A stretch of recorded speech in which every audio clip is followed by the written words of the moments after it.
We have to combine material modeling with laboratory testing. Per definition, we need to do that because we need material parameters which are very close to the material. But also we need to understand what are the actual stresses and strains which happen out there in the field and which our models have to be able to accurately represent.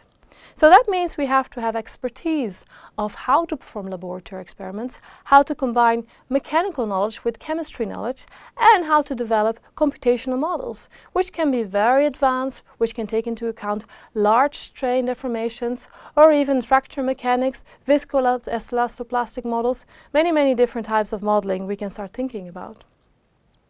So to understand the entire material, that is actually the goal. And if we want to have models that can represent the infrastructure correctly, if we want to have models that can represent what's going to happen 10 years from now to an asphalt or a road that we make today, we need to understand the complexity on many different levels. So let's think for a minute of what we actually do before we make a road. All these aspects which you see here are relevant.